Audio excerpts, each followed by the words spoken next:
में करने जा रहे हैं, जो तोंसा से हमारे एक मुअज़्ज़ज़ रुकन कौमी असम्बली है, पाकिस्तान तहरीक इंसाफ के दीरीना कारकुन है और नेशनल असम्बली की स्टैंडिंग कमेटी के चेयरमैन हैं। लास्ट नाइट उनको वही तरीक़ाकार अननोन लोग निकाब पोश घरों में इंटर हुए, दरवाजे तोड़े, बच्चों और घर वालों को ज़दोकोब किया गया, डाले आए, उसमें डाला गया और रात के अंधेरे में उनको लेके गए। आज तक कोई ख़बर नहीं इसको कहाँ रखा गया है। उनके कुछ फैमिली मेम्बरान ने यह कहा है कि उनके इतला के मुताबिक उसको इस्लामाबाद लाया गया है और बताया जा रहा है उनको कि बड़े घर में लेके आए।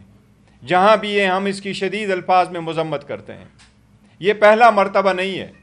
पाकिस्तान तहरीक इंसाफ से के साथ एफिलिएटेड लोगों को, जिसमें रिसेंटली उसके वकील इंतज़ार पंजोता भी शामिल है, जिनको उठाया गया था और ज़द-ओ-कोब करके जिस हालत में छोड़ दिया गया था रोड किनारे, वो सब आप लोगों के सामने। इसी तरह ये हमारा पहला M&A नहीं है। इससे पहले असलम गुमन को भी बिठाया गया था, इस तरह हाजी इम्तियाज़ साहब को भी बिठाया गया था, इसी तरह रिसेंटली हाजी इम्तियाज़ साहब के घर पर भी दावा बोल दिया गया था और लास्ट नाइट जो हुआ वो इंतहाई दर्दनाक है। ख्वाजा शिराज साहब 1 महीने से KP हाउस में थे, KP में थे और KP में रहते हुए 26वीं आईनी तरमीम के ख़िलाफ़ अपना ज़मीर इस्तेमाल करते हुए कि मैंने उसमें वोट नहीं देना, मैंने पार्टी की हिदायत पे अमल करना था, वो वहाँ मौजूद थे।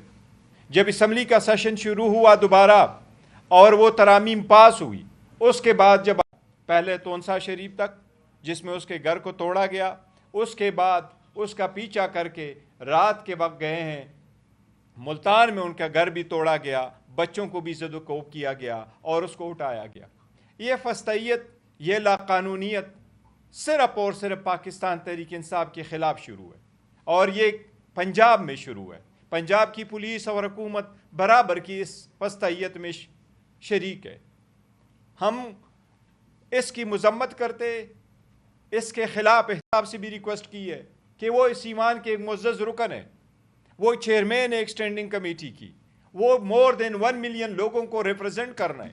अगर एक पार्लियामेंटेरियन की अपनी ज़ात को तहफ़्फ़ुज़ हासिल नहीं है, अगर वो अपने घर के अंदर महफूज नहीं है, अगर उसके छोटे बच्चे महफूज नहीं हैं, तो वो अपने अवाम के लिए क्या आवाज़ उठा सकता है।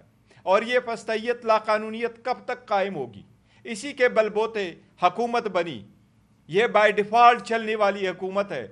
इसी तरीके से 26वीं तरमीम पास हुई, इसी तरीके से 6 कवानीन 16 मिनट में पास हुए। अब ये कानून लाकानूनियत तो ख़त्म होने चाहिए। हम चीफ जस्टिस से भी मुतालबा करते हैं कि अब आपकी बारी है। काजी फ़ाइसा साहब जा चुके हैं, आपके कंधों पे भी अपने अवाम की बुनियादी हकूक़ और उनकी नफ्स के तहफ़्फ़ुज़ जो है और चादर चारदीवारी का, वो आपके लिए लाजिम है। हम उनसे भी मुतालबा करते हैं कि इस पे एक्शन लें। मैं एक बात याद सुप्रीम कोर्ट को करा दूँ, 3 जनवरी को सुप्रीम कोर्ट ने एक ऑर्डर पास किया था।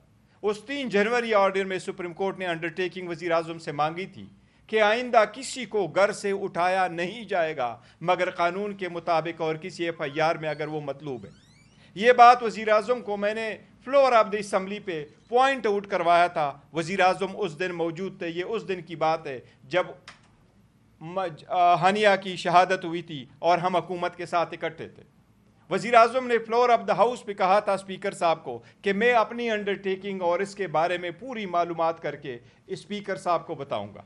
स्पीकर साहब के पास हम गए थे और जिस वक्त इस असम्बली पे दावा बोला गया 9 तारीख को सितंबर को 10 की शाम 10 की सुबह सवेरे सवेरे सितंबर